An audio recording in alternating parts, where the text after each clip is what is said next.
we have Assemblyman Ron Kim, who's going to be speaking about abolishing NYPD Vice and the ProPublica report that came out. Thank you for joining us, Assemblymember Kim. Thank you, Kate, and give it up for our Assemblymember Latrice Walker. She is, I don't know if you're responding or not. I'm just talking. I feel like I'm talking to myself, but I think everyone's there. Hello.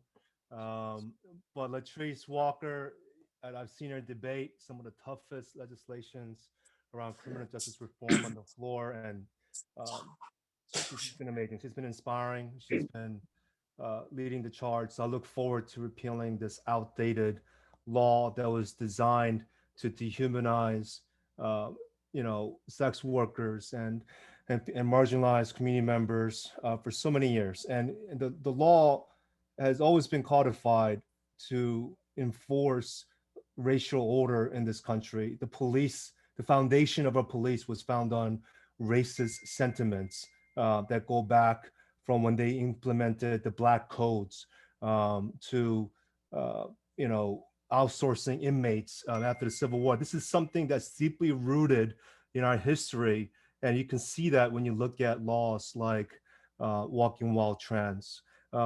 So thank you so much for getting us here, and we should have done this years ago. And right now, we still face uh, so many problems. There should be no police presence, period, in this space. There should be no policing around vice. Yeah, if you want to tackle, trafficking, if you want to do all this stuff, there's plenty of other things that we could be allocating resource to address those concerns.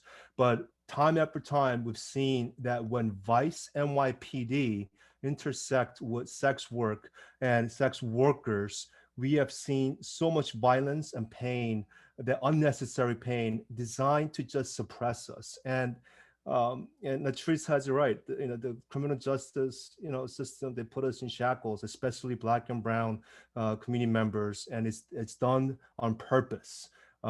So we took this on after seeing some of our constituents, migrant workers, who we're honoring today in this exhibition and this artwork.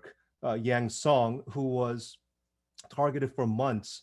She was at one point beat up, raped, and just unconscionable things were happening to her through targeted raids by vice police. And we knew that it was going on, so we started to call them out one by one. And we're at a point where a number of reports have come out saying that once again, these are micro-targeted, impacting mostly Black and Brown communities, and they're sending vice officers to primarily underserved, low-income communities, nowhere near Manhattan. So the outcome is clearly, again, racist. But not only that, these officers have gone around emboldened, feeling like they have beyond qualified immunity. They feel like they can get away with everything, including murder. So, we're going to continue to pressure on the next administration. We want to have full-blown oversight hearings around vice and their activities, and we want to dismantle and abolish vice once and for all. But after that, this is just the beginning.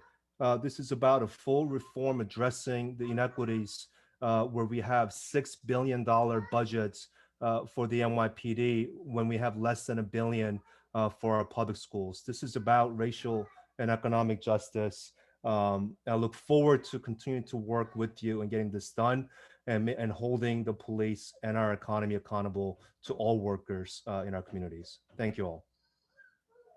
Thank you again, Assemblymember Kim, for everything you've done to champion this movement. Assemblymember Kim signed on very, very early on to this, writing a letter with Richie Torres and with Jessica Ramos 2 years ago in the middle of the decrim campaign, while members of Red Canary Song, a group that works with immigrant sex workers in Flushing, have heard from these workers that they've had their money stolen by NYPD Vice, that they've been sexually assaulted by NYPD Vice. If you look at the ProPublica report that came out in January, there was a massage worker in there who said that she was being marched around the massage parlor naked as she was begging to be to be able to put her clothes back on when that was completely not necessary in a sting by NYPD Vice that was clearly meant to humiliate her. And again, these raids are very targeted. The people that are being arrested are overwhelmingly Black, brown, immigrant, Asian workers, not representative of the actual picture of who is buying and selling sex in New York City, and not at all effective in actually addressing the issues of trafficking,